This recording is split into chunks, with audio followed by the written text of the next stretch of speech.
امام امین احسن اصلاحی نے حقیقت توحید و شرک کے نام سے کتاب لکھی ہے. اس میں توحید کی تعریف کی ہے.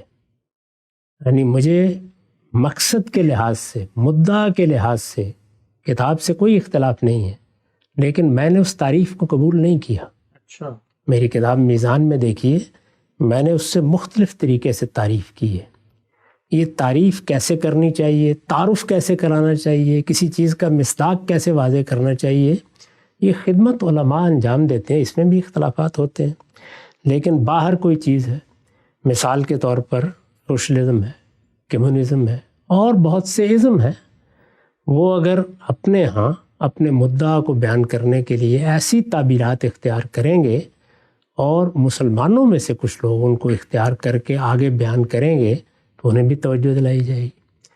تو سوال یہ ہے کہ یہ نبوت عامہ کیا ہمارے دین کی کوئی اصطلاح ہے؟ کیا قرآن نے، کیا رسالت مآب صلی اللہ علیہ وسلم نے کبھی نبوت کی کوئی اقسام بیان کی ہیں؟ پورے دینی لٹریچر میں دیکھ لیجئے ایک نظر ڈال کے. نبوت ایک ہی نبوت ہے. وہ نبوت کیا ہے اس کو ظاہر ہے میں سمجھاؤں گا، آپ سمجھائیں گے. ابن حزم نے اپنی کتاب الاحکام میں ان کی تعریفیں کی ہیں بالکل ابتدا میں، ان کو دیکھیے. بعض دوسرے اہل علم ان کو بیان کر رہے ہیں، متکلمین کے یہاں زیر بحث رہتی ہیں. تعبیر کرنے میں الفاظ کا فرق ہوگا، مدعا کو سمجھانے میں کسی ایک شرط کو کوئی داخل کر دے گا، کوئی نہیں داخل کرے گا، اس میں بحث ہوتی رہتی ہے. یہ تفہیم و تبیین میں غلطی ہے، اس کا امکان بھی مانا جاتا ہے. لیکن اس کے باہر ایک اسی نوعیت کی اصطلاح جب آپ اختیار کریں گے اور یہ کہیں گے کہ ہم فلاں چیز کو نبوت کہہ رہے ہیں، فلاں چیز کو توحید کہہ رہے ہیں، فلاں کو الہ کہہ رہے ہیں، تو مجھے یہ بتائیے کہ اس کو کس طرح گوارا کیا جائے گا. اور میں نے اپنے اس مضمون میں برسوں پہلے صرف یہ توجہ دلائی تھی کہ اگر کسی کو تصوف بحیثیت دین، بحیثیت نظام فکر، بحیثیت دعوت پسند ہے، اختیار کرے، اس کو اپنے دلائل کے ساتھ لوگوں کے سامنے پیش بھی کرے. جیسے کہ کوئی آدمی کمیونزم کی دعوت دیتا ہے، سوشلزم کی دعوت دیتا ہے، دی آخر لوگوں نے کم و بیش 1 صدی تک غلغلہ رہا، دے. لیکن یہ کہ اس کو ان اصطلاحات میں بیان نہ کرے جس سے یہ اشتباہ پیدا ہوتا ہے کہ یہ گویا دین ہے. کیونکہ دین میں جب آپ کوئی بات کریں گے تو وہاں آپ کو بتانا پڑے گا کہ اس کا ماخذ کیا ہے. یہ بات اگر آپ نے کہی ہے تو پھر آپ کو قرآن سے اس کا ماخذ بتانا ہوگا، آپ کو حدیث سے اس کا ماخذ بتانا ہوگا. وہاں پر بھی صرف ماخذ بتا دینے کے نتیجے میں جان نہیں چھوٹ جائے گی. یہ بحث اس کے بعد بھی ہوگی کہ آپ نے اس کی صحیح تعبیر کی ہے یا غلط تعبیر کی ہے. تو جو پہلی بات کہی گئی ہے وہ یہ ہے کہ نبوت عامہ دین کی کوئی اصطلاح نہیں. جب آپ یہ اصطلاح استعمال کریں گے، اگر ایک الگ نظام فکر میں استعمال کریں گے تو التباس پیدا ہوگا. اور اگر آپ نے دین میں کچھ چیزوں کے لیے یہ اصطلاح وضع کی ہے تو یہ گویا دین میں ایک نئی اصطلاح داخل کرنا ہے. وہ دین میں جب آپ نئی اصطلاح داخل کریں گے تو پھر یہ پوچھا جائے گا کہ کیا چیزیں ہیں جن کے لیے یہ اصطلاح وضع کی گئی. یعنی یہاں گویا تعبیر کا مسئلہ پیدا ہو گیا. جیسے ہمارے ہاں فقہا نے فرض، واجب، سنت، مستحب اصطلاحات وضع کی ہیں نا، تو ہم پوچھیں گے کہ یہ اصطلاح کیا فی الواقع دین میں بھی کوئی بنیاد رکھتی ہے. تو آپ ذرا دیکھیے کہ وہ کیا چیزیں ہیں جو بیان کی گئی ہیں. سیدنا مسیح علیہ السلام کے بارے میں عام طور پر یہ مانا جاتا ہے کہ وہ تشریف لائیں گے. جی. تشریف لائیں گے تو کس حیثیت سے آئیں گے؟ اگر وہ پیغمبر کی حیثیت سے تشریف لائیں گے تو پھر تو ختم نبوت کا معاملہ جاتا رہا. اس لیے کہ پھر آخری پیغمبر وہ ہیں، اور آخری پیغمبر کی حیثیت سے جب وہ آئیں گے تو پھر انہی کی اتباع ہوگی. پھر وہ جو کہیں گے وہ مانا جائے گا. وہ اگر کہیں گے کہ میں محمد الرسول اللہ کی شریعت پر عمل کروں گا تو عمل کیا جائے گا، اور اگر کہیں گے کہ نہیں میں نے اس کو منسوخ کر دیا ہے تو پھر میں آپ کیا کر لیں گے؟ تو نبی ہوئے کہ جو چاہیں کر، خدا کے پیغمبر کی حیثیت سے آئے. اور اگر دوسری بات مانی جائے گی جو عام طور پر بہت سے اہل علم کہتے ہیں کہ نہیں ان کی پیغمبری کا زمانہ گزر گیا، وہ اب پیغمبر کی حیثیت سے نہیں آئیں گے، امتی کے وہی مسیح ہوں گے لیکن پیغمبر کی حیثیت سے نہیں آئیں گے. تو اگر وہ پیغمبر کی حیثیت سے نہیں آئیں گے تو پھر وہ سوال ہی پیدا نہیں ہوتا جو آپ نے یہاں بیان فرمایا. بالکل ٹھیک ہے. لیکن پھر کسی دوسری اصطلاح کی ضرورت کیا ہے؟ جیسے اس امت کے اندر بہت سے علماء ہیں، بہت سے فضلاء ہیں، پیدا ہوتے رہتے ہیں، ان کے لیے ہمارے پاس بڑی اصطلاحات ہیں، بڑے القاب ہیں، ان کے لیے بھی کو وضع کر لیں گے. اس میں پھر نبوت کی بحث کرنے کے کیا معنی ہوئے؟ وہ کیا چیزیں ہیں جو دین میں باقی ہیں؟ رسالت میں آپ صلی اللہ علیہ وسلم نے بالکل وضاحت سے بیان کر دیا کہ لم یبق من النبوت الا المبشرات، ایک ہی چیز باقی رہ گئی ہے، اور وہ چیز پہلے بھی نبیوں کے ساتھ خاص نہیں تھی. یعنی ایسا نہیں ہے کہ رسول اللہ صلی اللہ علیہ وسلم کے زمانے میں یا اس سے پہلے خواب صرف نبیوں کو آتے تھے. آپ نے بتایا کہ عام انسانوں کو بھی خواب آتے رہے ہیں. ہم نے تو قرآن میں پڑھا کہ بادشاہ کو، یوسف علیہ السلام کے زمانے کے مصر کے بادشاہ کو خواب آئے ہیں، بالکل سچے خواب آئے ہیں. زندہ کے 2 ساتھیوں کو خواب آئے ہیں، دونوں سچے خواب آئے ہیں. ان کی تعبیر کی ہے حضرت یوسف علیہ السلام کے خوابوں کو تو ایک طرف رکھیے، وہ خدا کے پیغمبر ہیں، لیکن وہاں تو غیر مسلم ہے، ابھی وہ مسلمان بھی نہیں ہوئے. نہ بادشاہ مسلمان ہے، نہ وہ زندہ کے دونوں ساتھی مسلمان ہیں. ان کو دعوت دی ہے حضرت یوسف نے، انہوں نے اپنے خواب بیان کیے ہیں. ان کے خواب بھی سچے ہیں، بادشاہ کے خواب بھی سچے ہیں. تو اس کا نبوت سے کیا تعلق ہے کہ اس کے لیے یہ اصطلاح وضع کی جائے؟ اگر یہ کوئی ایسی چیز ہے کہ مکھی مچھر کو بھی الہام ہوتا ہے، اللہ تعالیٰ اپنا امر آسمانوں میں بھی اور زمین میں بھی اور پہاڑوں میں بھی نازل کرتے ہیں، تو اس کے لیے اصطلاح کیوں وضع کی جائے؟ وضع کرنی ہے تو کوئی اور اصطلاح بنائی جائے. یعنی اس کو بیان ہی کرنا ہے تو کریں، آپ کسی چیز میں بیان کریں. رسالت میں آپ صلی اللہ علیہ وسلم نے کسی الہام، کسی کشف، کسی چیز کے لیے کوئی گنجائش نہیں چھوڑی. یعنی وہ چیزیں جو محسوس طریقے سے ہوتی ہیں. ایک تو یہ ہے کہ اللہ تعالیٰ بندوں کی رہنمائی غیر محسوس طریقے سے کرتے ہیں، وہ رہنمائی تو انسانوں کو حاصل ہے، وہ جانوروں کو بھی حاصل ہے، اللہ کی ساری مخلوقات کو حاصل ہے، وہ زیر بحث نہیں ہے. لیکن محسوس رہنمائی کی ایک ہی شکل اللہ کے پیغمبر نے بتا دیا، باقی رہ گئی ہے. وہ نہ پہلے پیغمبروں کے ساتھ خاص تھی، نہ پیغمبروں کے ساتھ خاص ہے. تو اس کے لیے اصطلاح وضع کرنے کی ضرورت کیوں پیش آ گئی؟ تو بتانا چاہیے نا کہ آپ نبوت عامہ کوئی معمولی بات ہے. یعنی آپ کہیں کہ توحید مشرکانہ بھی ہے، مان لیں گے اس بات کو؟ نہیں مانیں گے نا. تو اس وجہ سے یہ صرف التباس کا سادہ معاملہ نہیں ہے، بلکہ بڑا شدید اعتراض وارد ہوتا ہے کہ باہر کی کچھ چیزیں ہیں یا ایک دوسرا نظام فکر ہے، وہ اپنی اصطلاحات اسی طرح کی کیوں بیان کر رہا ہے جو دین میں موجود ہے. دین پہ ہم نہ کسی نئی چیز کو داخل ہونے دیں گے اور نہ کوئی غلط تعبیر کی جائے گی تو اس کو تنقید سے بالاتر سمجھ سکتے ہیں. تو دونوں کام کریں گے. یعنی 2 ہی باتیں کہی جا سکتی ہیں. کہا جا سکتا ہے یہ ہمارا نظام فکر ہے، ہم جو اصطلاحات چاہے وضع کریں. تو یہ کہیں گے کہ آپ مسلمان ہیں، آپ کا جو بھی نظام فکر ہے وہ کمیونزم ہے، وہ سوشلزم ہے، وہ صوفیزم ہے، اسپرچولیزم ہے، روحانیت ہے. از راہ کرم اس میں اصطلاحات وہ وضع کیجئے جو دینی اصطلاحات سے التباس پیدا نہ کرے. یہی کہیں گے جی. آپ کا نظام فکر ہے، رکھیے اپنی اصطلاحات کو، لیکن التباس پیدا نہ کرنے دیجیے. اور دوسری بات کیا کہیں گے؟ دوسری بات یہ کہ اگر آپ دین کی تعبیر کر رہے ہیں جیسے کہا گیا ہے تو پھر دین کی تعبیر صحیح ہونی چاہیے. تو یہاں تو یہ تعبیر نہ صرف یہ کہ بالکل بے بنیاد ہے، بلکہ جن چیزوں کی وجہ سے یہ تعبیر قائم کر کے پھر اس کا ایک وسیع دائرہ قائم کیا گیا ہے وہ دین میں سری بدعت ہے. ایک نقطہ بالکل واضح ہو گیا، کافی تفصیل سے غانم صاحب کی بات سامنے آئی کہ جو التباس پیدا ہو رہا ہے اس کے نتیجے میں اس کے کیا کیا مفاسد ہیں. اچھا غانم صاحب، ایک اور بات کہی جاتی ہے وہ یہ کہ کم سے کم غامدی صاحب کو یہ بات نہیں کرنی چاہیے، اس لیے کہ خود انہوں نے امت کے اندر جو رائج اصطلاحات تھی، مثلا سنت کی اصطلاح ہے، پوری امت جمہور فقہا اس میں حدیث اور عمل تواتر سے پہنچنے والے اعمال دونوں کو شامل کرتے، دونوں سنت اخذ کرتے ہیں.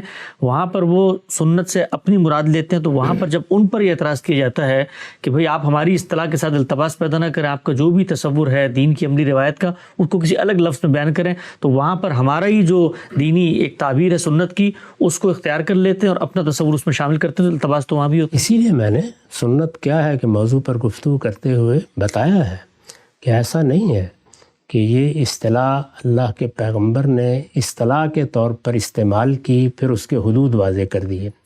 علماء نے اس لفظ کو اختیار کیا ہے، رسالت مآب نے اس لفظ کو استعمال کیا، صحابہ بھی کرتے تھے، لیکن سارے ذخیرے کو دیکھ لیجیے وہاں عمومی مفہوم میں استعمال ہو رہا ہے۔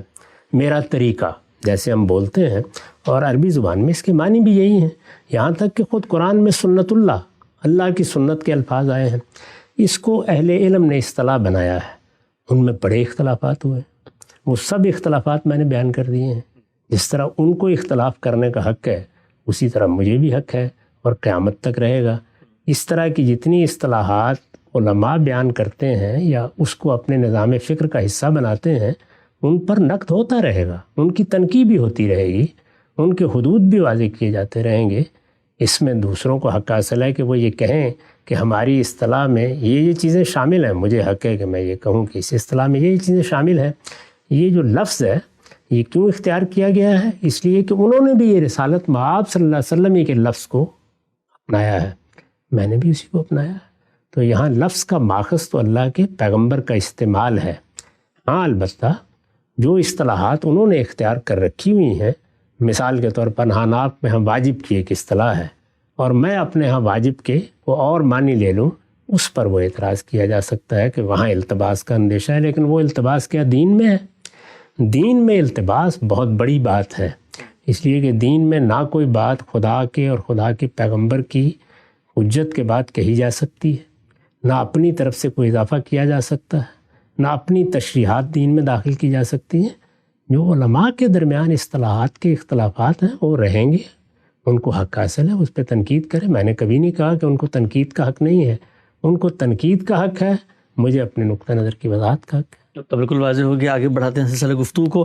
اچھا خان صاحب، ایک اور چیز زیر بحث آئی تھی کہ ہم یہ دیکھتے ہیں بہت ساری دینی اصطلاحات ہیں جن کو لوگ عام طور پہ استعمال بھی کر رہے ہیں۔ رسول کا لفظ ہے، ہندوستانی سفیر کے لیے رسول الہند کہہ دیا جاتا ہے، تو آپ نے واضح کیا تھا کہ بسا اوقات لفظ کے لغوی معنی ہوتے ہیں، بسا اوقات اصطلاحی ایک پوری تعبیر بن جاتی ہے۔ تو نبوت کا لفظ اصل میں دوسری کیٹیگری کا ہے، پہلی کیٹیگری میں اس طرح کا استعمال نہیں ہوا۔ کہا ہی گیا ہے کہ ذخیرہ حدیث کو دیکھیں، عرب لٹریچر کو دیکھیں، ہر جگہ پہ نبی کا لفظ بھی اسی طریقے سے استعمال ہوتا ہوا نظر آتا ہے جیسے رسول کا لفظ ہے۔ پہلا اعتراض پہ یہ کیا گیا کہ رسول کے لفظ پہ آپ کو کوئی پرابلم نہیں ہوئی، حالانکہ ہر رسول نبی بھی تو ہوتا ہے، تو یہاں پر اگر ہندوستانی سفیر کے لیے رسول کا لفظ اختیار کیا جائے گا تو وہاں پر تو وہ تصور آپ سے آپ آ جائے گا، رسول کا ہے تو رسول تو نبی بھی ہوتا ہے، تو اس پر آپ کو اعتراض نہیں ہوتا۔ اور یہ بھی کہا گیا ہے کہ روایتوں کے اندر یہ بات بیان ہوتی ہے کہ خود صحابہ کرام نبی کا لفظ کسی مقام مرتفع کے لیے، کسی بلندی کی جگہ کے لیے استعمال کر لیتے تھے، اور اہل لغت بھی اس کو اپنے لغوی معنی میں مستعمل مانتے ہیں۔ وہاں یہ زیر بحث تھا کہ مکان مرتفع یا سطح مرتفع یا کسی ٹیلے کے لیے لفظ استعمال ہوتا ہے یا نہیں، شخص کے لیے استعمال زیر بحث تھا، مکان کے لیے۔ یعنی یہ سوال تھا کہ جب رسول کا لفظ ایک اصطلاح بن گیا تو اس کے لغوی مفہوم کی کیا نوعیت ہے؟ میں نے عرض کیا تھا کہ اس کا لغوی مفہوم کبھی بھی ختم نہیں ہوا، قرآن میں بھی وہ اپنے لغوی مفہوم میں استعمال ہوا ہے، یہاں تک کہ فرشتوں کے لیے بھی یہ تعبیر آئی ہے، اور اس کے بعد بھی عربی زبان میں یہ جاری رہا ہے۔ کسی لفظ کا لغوی مفہوم میں استعمال ہوتے رہنا یہ کوئی مسئلہ پیدا نہیں کرتا۔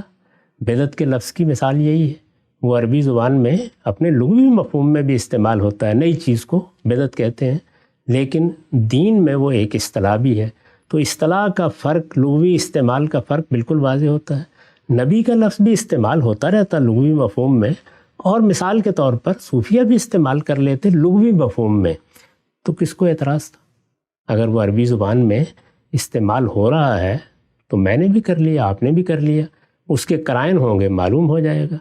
جب آپ اس کو ایک دینی اصطلاح بنائیں گے اور نبوت میں اشتراک تلاش کریں گے کہ دیکھو یہ نبوت وہ ہے اور یہ نبوت یہ ہے، تو اب تو ظاہر ہے کہ آپ نے ایک ہی مفہوم کو دو حصوں میں تقسیم کیا اور پھر ان کے لیے یہ لفظ استعمال، سیدنا مسیح سے نسبت بھی دیں گے تو اور سیدنا مسیح جیسی شخصیت سے اس کو منسوب کریں گے، اور یہ بتائیں گے کہ نبوت کا 46واں حصہ خوابوں کی صورت میں باقی ہے، تو دیکھیے اس کے لیے ہم یہ اصطلاح وضع کر رہے ہیں۔ تو یہاں تو لغوی مفہوم یعنی مکان مرتفع کے معنی میں استعمال ہو رہا ہے، یہ تو استعمال ہی نہیں ہو رہا۔ اس میں آپ نے یہ پوچھا تھا تو میں نے یہ کہا تھا کہ رسول کا لفظ تو اس وقت بھی لغوی مفہوم میں استعمال ہوتا ہے، اور یہ زبان کے بولنے والوں کو فیصلہ کرنا ہوتا ہے، یہ میرا اور آپ کا فیصلہ تو نہیں ہے۔ نبی کا لفظ شخص کے لیے، یعنی کسی ایسے شخص کے لیے جس کو ہم نبی کہیں اور وہ حقیقت میں وہ نبی نہیں ہے جس کے لیے قرآن میں اصطلاح استعمال ہوئی ہے، اس کا استعمال ختم ہو گیا۔ یہ کبھی استعمال نہیں ہوا، ایسا بارہا ہو جاتا ہے۔ اور میرا خیال یہ ہے کہ یہ بالکل ٹھیک ہوا کہ ایسے استعمال نہیں ہوا، یعنی نبوت یا نبی کا لفظ جس چیز سے مشتق ہے وہ کیا ہے؟ دو مفاہیم ہے، ارتفاع، بلندی، یعنی نبی گویا ایک بلند مرتبہ ہستی ہے۔ دوسرا اخبار، خبر دینے والا، میرے نزدیک دوسرے ہی کی ترجیح ہے۔ تو خبر دینے والا تو وہ بھی ہوتا ہے جو ٹیلی ویژن پر بیٹھ کر خبریں سناتا ہے، تو کیا اس کے لیے ہم یہ لفظ استعمال کرتے ہیں؟ نہیں، عام طور پہ نہیں کرتے۔ لیکن رسول کا لفظ ہم سفیر کے لیے استعمال کرتے ہیں، تو وہ لغوی استعمال ہے شخص کے لیے، جس کے میں نے نفی کی تھی۔ اس میں آپ لغت کی کتابیں کھول کے مکان مرتفع کے لیے اس کے استعمال کے نظائر پیش کریں، یہ واقعتاً علم ہے اور استدلال ہے۔ بات کیا ہو رہی ہے، کس ذیل میں ہو رہی ہے، اس کی مثال دینی چاہیے تھی۔ چنانچہ یہ بالکل واقعہ ہے کہ رسول کا لفظ لغوی مفہوم میں بھی استعمال ہوتا ہے اور اصطلاحی مفہوم میں بھی، اور نبی کا لفظ اب صرف اصطلاحی مفہوم ہی میں استعمال ہوتا ہے۔ ایک نقطہ واضح ہو گیا۔ اچھا ہم صاحب، یہ بھی کہا گیا ہے کہ قرآن مجید کے اندر رب، حالانکہ نبی اور رسول سب سے بڑا تو رب ہے، رب کی اصطلاح جو ہے وہ اللہ تعالیٰ کے لیے بھی استعمال ہو رہی ہے، اس بندے کے لیے بھی استعمال ہو رہی ہے، بلکہ ہماری فقہ میں تو جو گھر کا مالک ہوتا ہے، رب المال، اس کو کہہ دیا جاتا ہے، یا جس کے پاس سمن ہوتا ہے۔ تو رب کی اصطلاح پہ آپ کو کوئی اعتراض نہیں ہے، نبی کی اصطلاح پہ اعتراض ہے آپ کو؟ نہیں، یہ کہ اس میں صفت ہے، ہمیں معلوم ہے کہ یہ لغوی مفہوم میں بھی آتا ہے، گھر کے مالک کے لیے بھی آتا ہے۔ اسی طرح کوئی آدمی اگر مال دیتا ہے اور کوئی مزاربت کرتا ہے تو اس کے لیے بھی استعمال ہوتا ہے۔ یہ اس کے لغوی استعمالات ہیں، جاری ہیں، خود قرآن میں موجود ہے۔ لغوی استعمال پر کیا کوئی اعتراض کیا گیا ہے؟ وہ تو ہمیں بھی نہیں ہوگا کہ کیا کریں، صوفیہ اس کو لغوی مفہوم میں استعمال کر رہے ہیں؟ نہیں، ایک اصطلاح کے طور پر استعمال کر رہے ہیں۔ جب اصطلاح کے طور پر کوئی چیز استعمال ہوگی تو اس میں یہ سوال پیدا ہوگا کہ یہ اصطلاح اگر کسی الگ نظام فکر کی ہے تو التباس پیدا کر رہی ہے، اور مسلمانوں کو توجہ دلائی جاتی ہے، ظاہر صوفیہ مسلمان ہیں، ان کو توجہ دلائی جاتی ہے کہ آپ اپنے نظام فکر کے لیے وہ اصطلاحات استعمال نہ کریں جو التباس پیدا کریں۔ یہ ایک پہلو ہے۔ دوسری چیز یہ ہے کہ اصطلاح صحیح وضع کی گئی ہے، تو میں نے عرض کر دیا کہ بالکل بے بنیاد ہے، نہ اس کی کوئی بنیاد قرآن میں ہے نہ حدیث میں ہے۔ اللہ کے پیغمبر نے صراحت سے یہ بات بیان کر دی ہے، کوئی چیز باقی نہیں رہی۔ جب باقی ہی نہیں رہی، یعنی نبوت میں سے سچے خوابوں کے سوا کوئی چیز باقی نہیں رہی، یہ حضور نے بتا دیا نا، صاف صاف طریقے سے بتا دیا کہ کوئی بشارت کا خواب بسا سکتا ہے۔ تو خواب نہ پہلے لوگوں کو نبی بناتا تھا آ کے، بادشاہ سلامت نبی نہیں بن گئے تھے جب انہوں نے سیدنا یوسف کے زمانے میں خواب دیکھا، نہ زندہ کے ساتھی نبی بن گئے تھے، نہ اب بنیں گے۔ یہ تو عام لوگوں کے پاس اللہ تعالیٰ کی ایک نعمت موجود ہے، پہلے بھی تھی، اب بھی موجود ہے۔ آپ نے یہ بتایا کہ یہی باقی رہ گئی ہے، مطلب یہ تھا کہ وہ چیز جس کو نبوت کہتے ہیں اور جس میں ایک محسوس رابطہ ہوتا تھا، اس نوعیت کی کوئی چیز بھی باقی نہیں رہی۔ بالکل واضح ہو گیا ہم سب۔ اس کے بعد جو بنیادی سوال آپ یہ پوچھتے ہیں کہ جس چیز کو آپ نبوت کہہ رہے ہیں اس کو قرآن مجید سے کوالیفائی بھی کیا جانا چاہیے۔ کہا جاتا ہے کہ ہمارا جو پورا کا پورا تصور نبوت عامہ ہے وہ قرآن مجید ہی کی نصوص اور قرآن مجید میں بیان کردہ حقائق پر مبنی ہے، برخلاف اس کے کہ جو تعریف غامدی صاحب کرتے ہیں۔ کیا کہتے ہیں صوفیاء کرام اور غامدی صاحب اس بارے میں کیا کہتے ہیں، سب کچھ زیر بحث آئے گا۔ وقت یہاں پہ ختم ہوتا ہے، دوبارہ حاضر خدمت ہوں گے، اب تک آپ